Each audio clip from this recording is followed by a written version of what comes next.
قہوے کی چسکیاں لیتے ہوئے ایک آدھ کھجور کا ذائقہ بھی کیا خوب تھا۔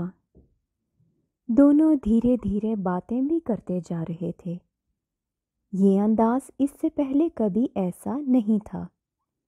بڑے پیارے انداز میں ایک دوسرے کو دیکھنا، اور لبوں کی مسکان تو جیسے قاتلانہ تھی۔ جولی خوبصورتی کا مرقع بنی اس ماحول میں ایک گھریلو خاتون لگ رہی تھی۔ معزز ناظرین، میں ہوں سندس حیات، ناول شکار کی 18ویں قسط آپ کی نظر کر رہی ہوں۔ ناول کے بارے میں آپ کی کیا رائے ہے؟ کمنٹ سیکشن میں اپنے خیالات کا اظہار ضرور کریں۔ اپنے دوستوں میں اسے شیئر کیجیے، چینل کو لائک اینڈ سبسکرائب کریں اور بیل آئیکن کو پریس کرنا نہ بھولیے گا۔ بہت شکریہ۔ اور نزدیک، ہاں یہاں کے ساتھ ہی کنگ نے اپنا سر قریب بیٹھی جولی کی گود میں اس طرح رکھ دیا جیسے مدتوں سے وہ اس کا متمنی تھا۔ باس، اگر آنٹی آ گئیں تو؟ پھر کیا، ہم منگیتر ہیں، کوئی غیر نہیں۔ تم اپنے پیارے پیارے ہاتھوں کی نرم و گداز مخروطی انگلیوں سے ان بالوں کو سہلاؤ اور باس تمہارے اس پیارے انداز میں کھو جائیں گے۔ جولی کی انگلیاں جیسے اسی وقت کا انتظار کر رہی تھیں اور وہ خود بخود محرک ہو گئیں۔ آنکھوں کا ٹکراؤ ہوا اور جذباتی کیفیات اجاگر ہونا شروع ہو گئی۔ کنگ جولی کو دیکھے جا رہا تھا اور وہ شمع کی مانند پگھلے جا رہی تھی۔ جولی، جی؟ تمہارے ہاتھوں میں جادو ہے۔ یہ سب آپ کا دیا ہوا ہے باس۔ اوے یار، اب باس کہنا چھوڑ دو۔ کم از کم اس گھر میں اتنی آزادی تو ہے کہ ہم کھل کے پیار کر سکتے ہیں، اپنے دل کے راز ایک دوسرے تک پہنچا سکتے ہیں، اپنی اصلی حالت میں گفت و شنید کر سکتے ہیں۔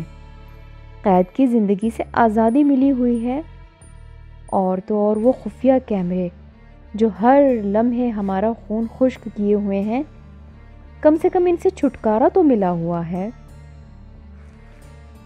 ہاں جی، میں بھی ان لمحات میں زیادہ خوش ہوں۔ وہاں تو سب کچھ مصنوعی کرنا پڑتا ہے۔ اندرونی حال کو بڑی مشکل سے جبر میں رکھتے ہوئے ایسا لگتا ہے کہ ہم انسان نہیں بلکہ مشینوں کی حرکات و سکنات پر ناچنے والی کٹ پتلیاں ہوں، اور نچانے والے پردوں کے پیچھے ہمارے کل پرزوں کو ذرا سی حرکت دیتے ہیں تو ہم متحرک ہو جاتے ہیں۔ جولی سنو۔ جی سنائیے۔ کل جتنی جلدی ہو آنٹی کے ساتھ بینک چلتے ہیں، پھر مکان کی منتقلی کا مسئلہ ہے، اس پر وقت لگے گا۔ نہیں، یہاں ایسی بات نہیں، بہت جلد یہ کام ہو جاتا ہے۔ اچھا، میں تو سمجھ رہا تھا کہ کافی دن لگیں گے۔ خیر، جولی تم کنگ کے ساتھ اس کے وطن چلو گی؟ کیوں نہیں، جہاں مالک وہاں لونڈی۔ پھر کی نہ ایسی بات۔ تو کیا ہوگا، سچ ہی تو کہہ رہی ہوں، خاوند مالک ہی تو ہوتا ہے، اور ہم تو آپ کی ہر طرح سے خدمت کریں گے۔ ہمارا سب کچھ آپ کا ہے، آپ ہمارے آئیڈیل ہیں۔ میں نے بچپن سے لے کر آج تک کبھی دل میں کسی کو بسانے کا ارادہ تک نہیں کیا تھا، لیکن آپ کو دیکھتے ہی ہمارے دل میں گدگدی سی شروع ہو گئی تھی، اور ہم آپ کے سامنے اپنے دل کا اظہار نہیں کر پاتے تھے۔ آپ باس ہیں نا، اور دوسری جانب خوفناک آنکھیں، لیکن وہ کہتے ہیں نا کہ کبھی نہ کبھی روزی کی بھی سنی جاتی ہے، سو ہماری بھی سنی گئی۔ آپ نہ آتے تو ہم شاید ساری زندگی محبت کی جانب ایک قدم نہ بڑھا سکتے۔ ڈولی کو دیکھ کر ہمارا بھی دل چاہتا تھا کہ کہیں اپنا بھی کوئی آئے گا۔ ہم نے انتظار کیا، اور اس کا صلہ آپ کی صورت میں ہمیں مل گیا۔ آنٹی کا یاد ماضی میں جانا اور ان حالتوں کو دہرانا حقیقت پر مبنی ہے، کیونکہ یادیں ہی تو ایسا سرمایہ ہوتی ہیں جو انتظار جیسے مہلک لمحوں کو برداشت کرتے کرتے بڑھاپے میں قدم رکھتی ہیں۔ یہ ہذیانی کیفیت اس وقت طاری ہوتی ہے جب وہی ماحول ہو اور سامنے محبوب بھی نظر آ جائے تو محب کا کیا حال ہوتا ہے۔ اسی چکی کے دو پارٹوں میں آنٹی پیسے جا رہی ہیں۔ حد الوسع کوشش کرنے کے باوجود وہ گزرے وقت کو واپس لانے میں قاصر رہیں، اور اب یہ حالت ہو گئی ہے کہ وہ تنہائی کو اپنے گلے لگا کر آرام کے بہانے اپنی یادوں کو دفن کرنے میں مصروف ہیں۔ ایسے میں نیند کہاں آئے گی؟ میں ایک عورت ہوں، دوسری عورت کے جذبات کو سمجھتی ہوں، اور اب تو مجھے بھی اپنا آئیڈیل مل گیا ہے۔ میں سنبھال کے رکھوں گی، کہیں جانے نہیں دوں گی۔ گم ہونے والے اگر واپس نہ آ سکے تو زندگی اجیرن ہو جاتی ہے۔ آپ کہیں نہیں جائیں گے مجھے اکیلا چھوڑ کر۔ وہ چہرہ دیکھ رہی تھی، پڑھ رہی تھی، یہاں تک کہ خیالوں میں چوم رہی تھی، بڑے سلیقے اور پیار سے سہلائے جا رہی تھی، مبادا آنکھ نہ کھل جائے۔ ایک جانب آنٹی کے اندرونی خلفشار کو محسوس کر رہی تھی، اور دوسری جانب کنگ کا اس کی گود میں سر رکھ کر گہری نیند سونا اس بات کی دلیل تھی کہ اس کے ساتھ رہ کر اسے کتنا سکون مل رہا ہے۔ وہ بالوں کی خراش تراش میں لگی رہی، وجیح چہرہ، کثرتی بدن، چھاتی پہ گہرے بال، قد و قامت میں مردانگی اور بہادری میں لوہا منوانے والا اس کا انتخاب تھا۔ اب اسد علی اور ڈولی بھی آزاد ہیں، اور ہم بھی۔ جب ہم سب کی واپسی ہوگی تو کیا تاثرات ہوں گے؟ ان کا اظہار سچائی پر مبنی نہیں ہوگا۔ یہ دن ساری زندگی کا سرمایہ ہے۔ کنگ کو دیکھتے دیکھتے جولی عورت کے وجود میں آ گئی۔ خود کو اس نے لہروں کے سپرد کر دیا، آبیاری ہونے لگی، اور وجود سے نکلی ننھی منی سی کومپل کی ملائم پتی نے زمین سے اوپر آ کے جائزہ لیا تو زمین کی قوت سے کومپل جوان ہونے لگی۔ ہاں، میں ماں ہوں، مجھ پر بسیرا کرنے والے میری حفاظت کریں گے، مجھے صاف ستھرا رکھیں گے، میرے حسن کو تباہ نہیں کریں گے، مجھے فروخت نہیں کریں گے، مجھ پر خون خرابہ نہیں ہوگا۔ محبت، پیار سے سب یکجہتی کا سبق الاپیں گے۔ اور ہاں، میں دھرتی ہوں، سب کی ماں، مجھ کو دکھ بالکل نہیں دینا، سب مل جل کر خوشحال رہنا۔ اور نئی کومپل، تم بھی سن لو، کل تمہیں بھی یہی کردار ادا کرنا ہوگا جو اس وقت میں کر رہی ہوں۔ جولی خود کو اس ماحول میں سموئے شاید کب تک بیٹھی رہتی کہ اچانک کنگ نے تھوڑا پانسا بدلا۔ دم سادے جولی نے بڑے پیارے انداز میں بالوں میں پھر سے انگلیاں پھیرنی شروع کر دی، لیکن شاید کنگ بیدار ہو چکا تھا۔ آنکھوں کے جھروکے دھیرے دھیرے کھلے، وہ جولی کو دیکھتا رہا۔ کیا ہوا؟ اٹھ کیوں گئے؟ سر درد ختم ہوا یا باقی ہے؟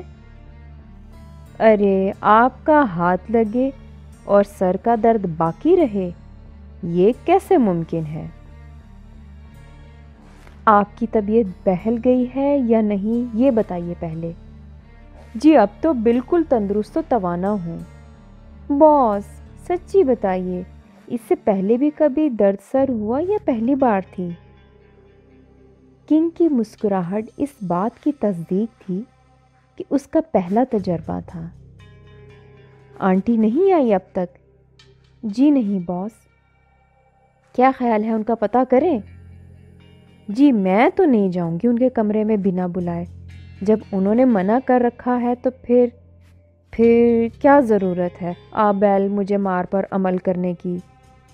بہتر ہے جتنا آرام کر لیں، کیونکہ ساری رات سونا نصیب نہیں ہوگا۔ کلب میں یہاں کا ماحول ساری رات ناچ گانوں پر وقت صرف کرتے گزرتا ہے، اور صبح کاذب انہیں واپسی کا قصد کرنے پر مجبور کرتی ہے۔ اگر روشنی کا ڈر نہ ہو تو ایسے ماحول کے شیدائی شاید ساری زندگی وہیں بسر کریں، واپسی گھر کا راستہ ہی بھول جائیں۔ جولی تم بھی تھوڑا آرام کر لیتی تو بہتر تھا۔ آؤ یہ ہاتھ تمہیں سلاتے ہیں۔ نہیں باس، اب کافی وقت ہو چکا ہے، میں آپ کے لیے قہوہ بناتی ہوں، ساتھ کچھ کھجوریں بھی لاتی ہوں۔ نہیں، یہاں اکیلا بیٹھنا مشکل ہو جائے گا، تو تمہارے ساتھ باورچی خانے میں چلتا ہوں، تم قہوہ بنانا اور یہ آنکھیں تمہیں دیکھتی رہیں گی، پھر ہم دونوں باورچی خانے کی صفائی بھی کر لیں گے۔ لیکن ایک فکر لاحق ہے کہ آنٹی کو اتنی دیر تک سونا نہیں چاہیے، ان کو اٹھائیں تاکہ وہ بھی ہمارے ساتھ قہوہ پی لیں۔ تمہارا اس بارے میں کیا خیال ہے؟ ہاں میں بھی یہی چاہتی ہوں، لیکن وعدہ کر چکی ہوں نا، ان کو بیدار نہیں کروں گی۔ قہوے کی چسکیاں لیتے ایک آدھ کھجور کا ذائقہ بھی کیا خوب تھا۔ دونوں دھیرے دھیرے باتیں بھی کرتے جا رہے تھے۔ یہ انداز اس سے پہلے کبھی ایسا نہیں تھا، بڑے پیارے انداز میں ایک دوسرے کو دیکھنا، اور لبوں کی مسکان تو جیسے قاتلانہ تھی۔ جولی خوبصورتی کا مرقع بنی اس ماحول میں ایک گھریلو خاتون لگ رہی تھی۔ کنگ کی خوشی کی انتہا یہ تھی کہ وہ اسے ابھی اور اسی وقت اپنی ماں کے پاس لے جانا چاہتا تھا، لیکن درمیان میں حدود اور قواعد و ضوابط کے بہت سے پل پار کرتے ہوئے ملکی حدود میں داخل ہونا تھا۔ اتنا آسان نہ ہونے کے باوجود بھی اس کے اندر مایوسی ہرگز نہیں تھی۔ وہ ہر حال میں اپنے اس خیال کو حقیقی روپ دے کر پایا تکمیل تک پہنچانے کی دھن میں تھا۔ لینے دے ذرا اسد علی اور ڈولی کو، فوراً سونا فروخت کر کے اپنا نیا قدم اٹھائیں گے۔ مدت تک کام کرنے سے بہتر ہے کہ اس شیطانی ادارے سے بھاگ لیا جائے۔ باس، کیا سوچ رہے ہو آپ؟ صرف تمہارے بارے میں۔ وہ کیا؟ تم بہت خوبصورت ہو۔ جی وہ تو میں ہوں۔ اچھا، تمہیں کیسے پتہ چلا؟ آپ کی آنکھوں نے چغلی جو کر دی۔ ان آنکھوں نے؟ جی ہاں، وہاں سب کچھ نظر آ رہا ہے۔ کیا ان آنکھوں میں آئینہ لگا ہوا ہے؟ جی، وہاں پہ بڑے بڑے شفاف آئینے ہیں اور ان میں آپ کی تصویر نمایاں ہے۔ کیا کریں باس، کچھ کھانے کا بندوبست کر لوں؟ آپ کا خیال جو بھی ہو بتا دیں۔ یہ نہ ہو تم کھانا بنانے نکلو تو تڑکے کی خوشبو سے آنٹی کی آنکھ کھل جائے اور سارے کا سارا پروگرام درہم برہم ہو جائے۔ بہتر ہے تھوڑا شور و غل کر کے آنٹی کو بیدار کر لیا جائے۔ میں تو لگی ہوں برتن صاف کرنے، اور یہ بندہ لگا ہے اپنی بے سری آواز میں محبت بھرا گیت سنانے۔ آپ گانا بھی گا لیتے ہیں؟ لو اور سنو، وہ کون ہے جو گانا اور رونا نہیں جانتا؟ اس بندے نے کئی بار گانا گایا ہے۔ میں بھی تو سنائی نا۔ یہاں نہیں، آنٹی اٹھ جائے گی۔ تو پھر کہاں؟ جولی کی سوالیہ فقرے میں گانا سننے کی تمنا تھی۔ کہاں؟ ہاں، باتھ روم میں چہل قدمی کر کے سنایا جا سکتا ہے۔ واہ کیا بات ہے، کیا حل نکالا ہے آپ نے۔ باتھ روم سنگر جی، کسی اور جگہ کا انتخاب کر لیا ہوتا تو چلیے حسن پری جی، کسی پرفضا مقام پر چلتے ہیں تاکہ ہماری محبت کے ڈنکے بجیں اور بہاریں بھی گواہ رہیں۔ مجھے اپنی محبت میں کسی کی گواہی نہیں چاہیے، ہم دونوں ہی کافی ہیں ایک دوسرے کے لیے۔ یہ بھی ٹھیک ہے، 3 کانے ہوتے ہیں اور اپنے راز ہم دوسروں کو کیوں دیں؟ بڑی مشکل سے تو یہ وقت آیا ہے۔ برتن صاف کرتے کرتے ایک پلیٹ نیچے کیا گری، سناٹے کا جمود ٹوٹا اور وہ ایک دوسرے کو دیکھنے لگے۔ دوسری جانب سے آنٹی کی آواز بھی آ گئی، جولی کیا ہوا؟ آنٹی جی پلیٹ نیچے گر گئی لیکن ٹوٹی نہیں۔ ہاں، یہاں کی ہر چیز میرے جیسی ہو گئی ہے، غالباً ٹوٹتے ٹوٹتے پھر بچ گئی ہے۔ پتھر بن چکی ہیں سب اشیاء۔ کسی نے باہر کا دروازہ تو نہیں کھٹکھٹایا؟ نہیں آنٹی۔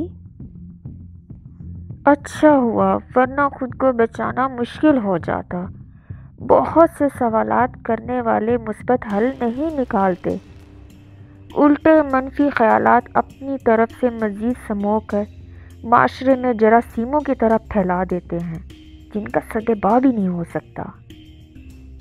آنٹی آپ کے لیے قہوہ بنا دوں؟ نہیں، مجھے ابھی کچھ وقت نہیں لینا ہے، بس تیاری کرو آہستہ آہستہ تاکہ وقت مقررہ پر کلب میں پہنچ جائیں۔ آنٹی ایک بات پوچھوں؟ ہاں ہاں بیٹا، ضرور پوچھو۔ وہ آپ کون سا ڈریس پہنیں گی؟ استری کر دوں؟ وہ تو استری شدہ ہے۔ کیسا ہے وہ ڈریس؟ کیا میں دیکھ سکتی ہوں؟ آخر عورت ہونا سج دھج عورت کے حسن کو دوبالا کر دیتی ہے،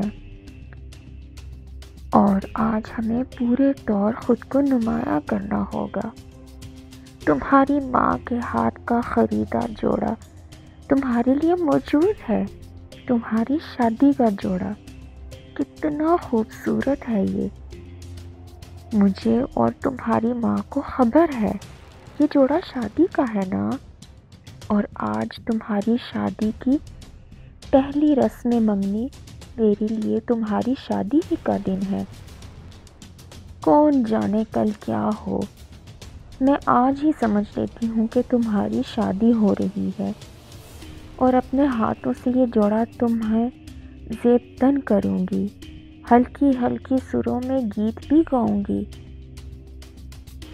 آج اگر میری سہیلی زندہ ہوتی نا تو وہ بھی میرے ساتھ مل کر گاتی۔ تمہاری ماں کی آواز بڑی خوش الحان تھی، کیا ترنم تھا اس کی آواز میں، اور اس پہ اس کا جوبن سونے پہ سہاگا ہوا کرتا تھا۔ ہر کوئی اس کے حسن کے سحر میں جکڑا رہتا تھا۔ مرتے وقت اس نے مجھ سے وعدہ لیا تھا کہ تمہارے سارے شگن پورے کروں گی۔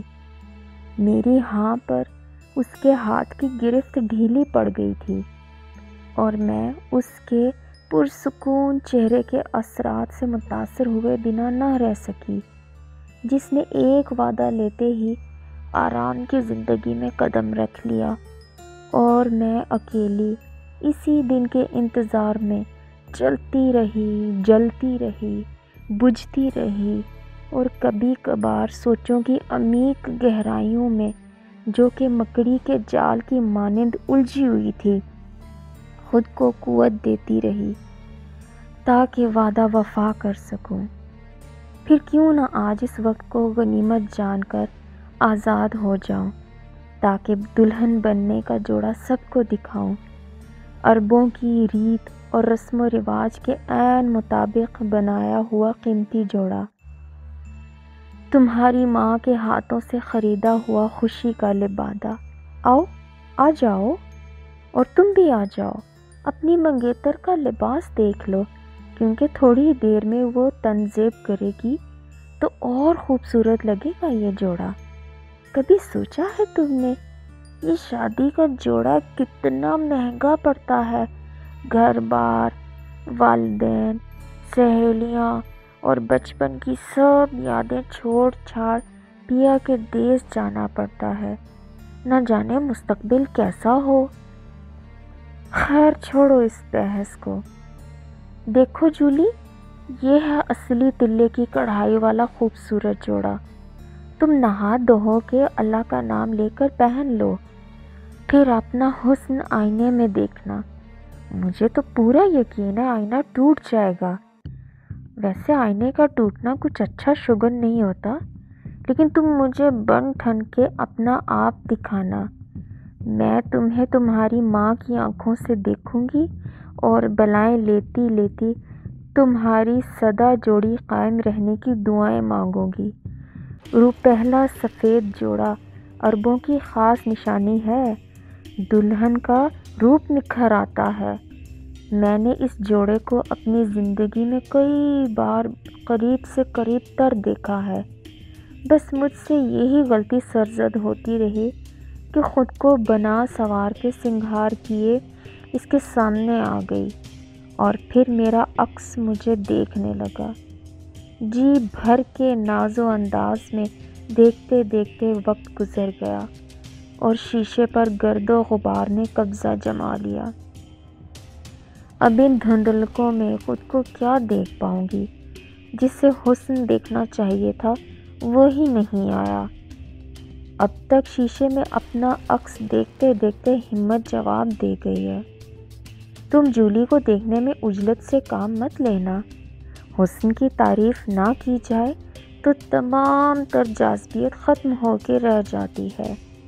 حسن کا اپنا ایک تقاضا ہوتا ہے کہ اس کی تعریف کی جائے۔ اس دنیا میں بنانے والے نے بھی دنیا کی تمام رنگینیوں میں دلکشی اور چاشنی بھر دی تاکہ اس کی تخلیق کی تعریف کی جائے، اور پھر اگر اس کی تخلیق کردہ صنف نازک تمہاری دسترس میں آ چکی ہے تو اس کی تعریف کرنے میں کنجوسی مت کرنا۔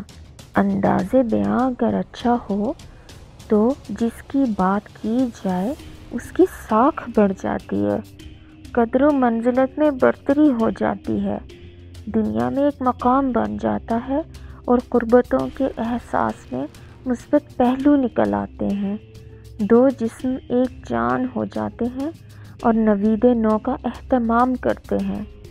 بھائی اب جاؤ نا، نہا دھو کر دونوں تیار ہو جاؤ۔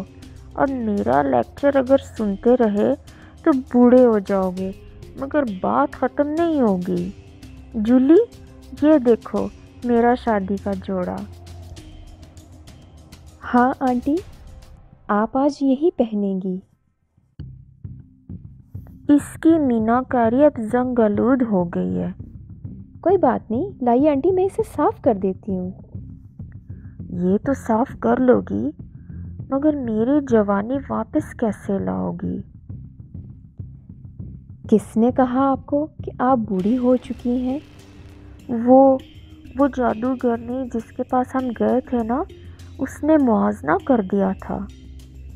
چھوڑیں آنٹی، ایسے لوگ نہ جانے کیا اوٹ پٹانگ مارتے رہتے ہیں، انہیں بس پیسہ کمانا ہوتا ہے، بس بات سے بات نکال کر چہرے کے تاثرات کا مطالعہ کرتے کرتے داستان بنا لیتے ہیں۔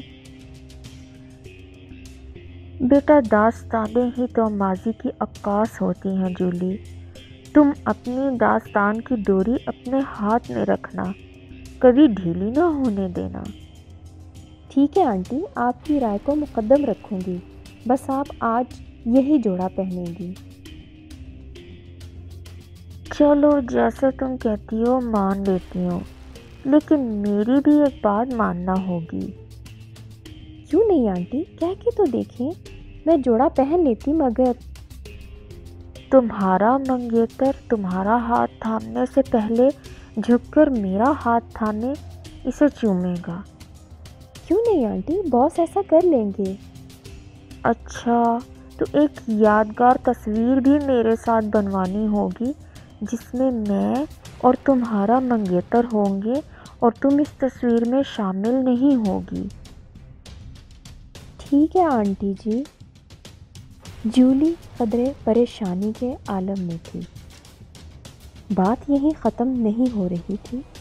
اس جوڑے کا تقدس رکھنے کے لیے کلب میں سب کے سامنے اسے ڈانس بھی کرنا ہوگا۔ آنٹی جی، یہ آخری حد ہے یا مزید کچھ اور بھی کرنا ہوگا؟ اور کچھ کرنے کے لیے میرے پاس اور رہ بھی کیا گیا ہے؟ ہر منزل کی راہیں بالآخر مسدود ہو جاتی ہیں۔ ان تینوں شرائط کا تعلق میرے اس لباس میں منسلک ہے۔ پوچھ لو اپنے منگیتر سے، اگر یہ ہاں کرتا ہے تو میں یہ جوڑا پہن لیتی ہوں۔ مجھے کیا اعتراض ہے؟ پوچھو اپنی زبان میں۔ میرے سامنے نہیں، دوسرے کمرے میں لے جاؤ اسے، اور جو بھی جواب ہو مجھے بتا دینا۔ کنگ کا ہاتھ تھامے جولی لے جا رہی تھی دوسرے کمرے میں، لیکن کنگ بار بار جولی کے چہرے پر ابھرنے والے آثار کو پڑھنے کی کوشش میں لگا ہوا تھا۔ اسے کچھ سمجھ نہیں آ رہی تھی کہ آنٹی کیا کیا باتیں جولی کے ساتھ کر رہی ہیں۔ باس آئیے یہاں بیٹھیے ہمارے سامنے۔ لو بیٹھ گیا۔ بولو کیا بات ہے؟ جولی کوئی مسئلہ ہے کیا؟ جولی نے آنٹی اور اس کی شادی کے جوڑے کی تمام تر تفصیل کنگ کے گوش گزار کر دی۔ کنگ کے چہرے کے تاثرات بنتے بگڑتے جا رہے تھے اور وہ بار بار بحث و تمہیس میں اس طرف جولی کی توجہ مرکوز کروا رہا تھا کہ منگنی تو ہم دونوں کی ہو رہی ہے، تم نے خواہ مخواہ آنٹی کو دلہن کا جوڑا پہننے کا کہہ کے اپنے پاؤں پر کلہاڑی چلا لی ہے۔ بحث و مباحثے میں کافی وقت لگ گیا، اب جواب تو آنٹی کو دینا ہوگا۔ باس، آنٹی کی خواہشات کا احترام کرنا پڑے گا۔ اتنے میں قریب کہیں کچھ جلنے کی بو نے کنگ کے نتنوں میں ہلچل مچا دی۔ جولی کچھ جل رہا ہے، خدا نہ کرے کہیں آنٹی نے کچھ کر لیا تو۔ وہ دونوں آنے واحد آنٹی کے کمرے میں گئے تو وہاں کا منظر عجیب تھا۔ آنٹی اپنی شادی کے جوڑے کو آگ لگا کر ہاتھوں میں تھامے قدرے ہنستی بھی جا رہی تھی، اور اس کی ہنسی میں پاگل پن کا تاثر عود کر آیا تھا۔